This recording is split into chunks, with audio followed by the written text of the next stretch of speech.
Why is change so hard?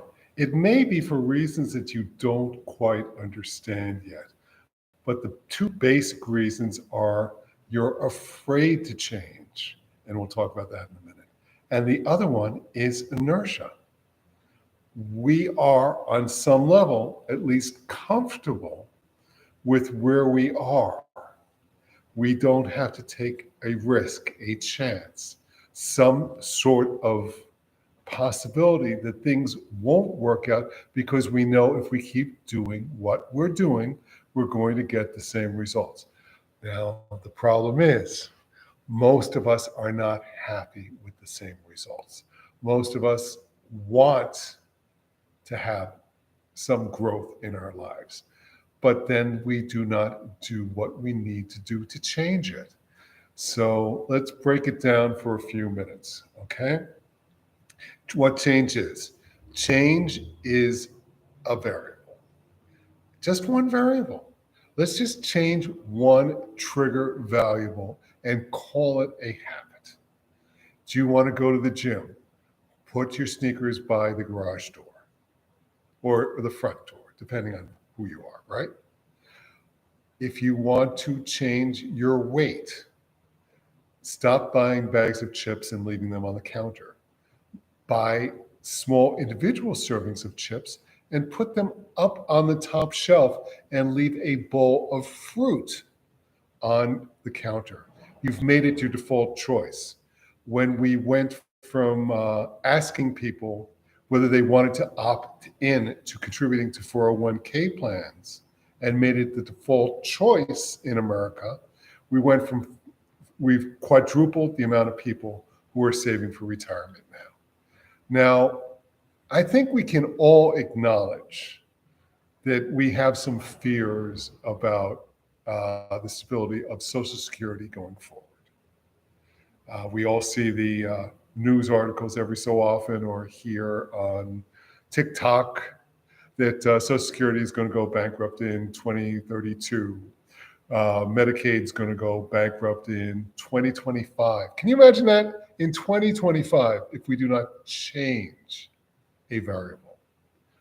So having to change a variable is complicated because that money is already spent on other things.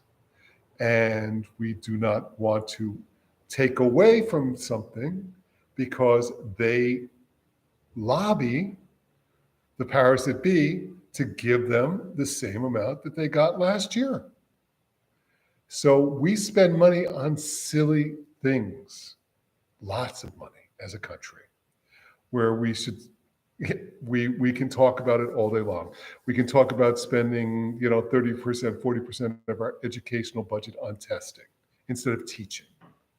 Kind of crazy, right? But we do it, and we do more of it every year, and we reward and punish our teachers based on the scores that the kids get. So the teachers teach to the test instead of teaching learning. So we've created this vicious cycle that we need to change, but we seem to have a problem with change. And the problem is, in this case, is inertia. And inertia is a fancy way of saying we're lazy. We've made the default choice. We've made a choice as a society that was a good idea 20 years ago, 30 years ago. And because it's the default choice, we continue to spend the money there where we need to change, right? So, our impediments to change, other people. We're worried about what other people will think. In Congress, senators like the testing companies contributing towards their reelection campaigns. It's this vicious cycle. So if they cut the money to the testing companies, maybe they don't get the same campaign contributions from the testing companies, even though the best interest, and we all have best interests, and we all have these goals and desires. We need to have best interests that are congruent with what Our people, our families, our constituents need, not what sometimes they tell us they want. And this is a hard, hard thing to do because we all remember when we were children and our mom or our dad or our teachers would tell us no and sit down and be quiet. And we that does not help us change. That teaches us that we're not supposed to speak up. And this is embedded in us from a very early age. And that becomes our default position. And because we are automatic people, we will always take the road to least resistance. So the road to least resistance is not to say anything, not to speak up, not to advocate on behalf of something that you know is wrong. We'll leave that to the kids, right? That's what our youth is for, is to lead us from our own inertia, from our own bad decisions of the past. And sometimes we're smart enough to listen to our kids. Every so often, we'll get out of a bad war, or we'll have conversations as a society because our youth kind of force us to do it. So that's kind of a cool thing about change, is that it does come from our younger, more, I'd say, idealistic kids, right? So let's think about some other rewards, and let's do things to make change easy. Okay, let's say we've got those sneakers by the front door.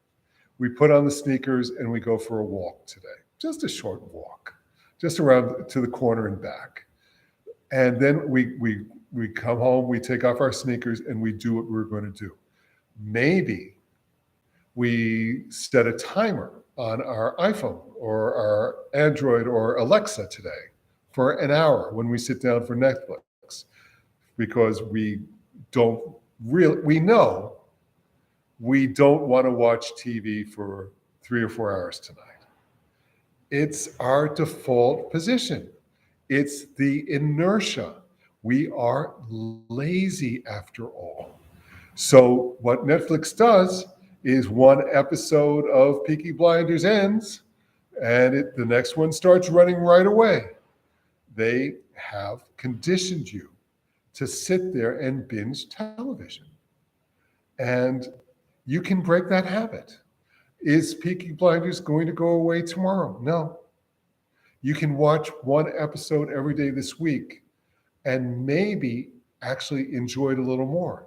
And then after an hour of Peaky Blinders, maybe you'll actually pick up that book that you wanted to read. That's the habit that you want, because books stimulate our frontal cortex and make us think a little more. And once we start thinking a little more, we can actually affect more change. And we all, on some level, know that we need to evolve and change a little bit. Perhaps you are in a pattern with your partner, where your partner does something silly, because we all do. We're human beings. We are prone to silliness. And you bring up something unfortunate from their past or from your relationship with them. And then all of a sudden, you are in the same argument you have been in every other week for as long as you've been in this relationship. Now, can he change his behavior? Yes. He does not have to stay for the third drink in the bar. And we'll circle back to the third drink in the bar, because that's a problem for some people. We have addictive personalities in America and the rest of the world. And we are prone to do the same thing over and over again because of the dopamine effect it gives us. And we'll circle back to that. But you do not have to bring up the fact that he promised you last time and the time before that he wouldn't stay for the third drink in the bar. What you can do when he comes in is do something different. You can perhaps do something for yourself. So, you can finish reading a book. You can, you can do something positive for yourself. You can do an art project. You can do something. You don't have to give him that negative reaction, or actually any reaction, when he comes in. He will figure it out for himself that, that 10 minutes of silence, he'll be beating himself up more than you will by having that half hour drag out verbal fight with him. So there are two variables. Maybe that will change his behavior. Maybe that will make him want to change his behavior. Arguing with him about it hasn't made him change his behavior. People need to change themselves. The dopamine effect. Studies have shown that it is not the drinking itself. It is watching the shot being poured, watching the beer being poured, that triggers the response in our brain. Oh, something good is coming. It is not the winning of the bet in the casino. It's the making of the bet in the casino that makes it so addictive, because it triggers our dopamine, our feel-good response. When the phone dings, we pick it up to see what it is. We do not need to let our phones own our lives. We can check our social media twice a day and just post on social media to get our message across instead of scrolling mindlessly. That's one little change you can do. I would love to help you make more changes. That's what I do for people. We put in rewards. We put in common sense. You all know what you're supposed to be doing. You all know what you want. Let's just put you on the road to doing what you need. I'm Coach Ron. Have a great day.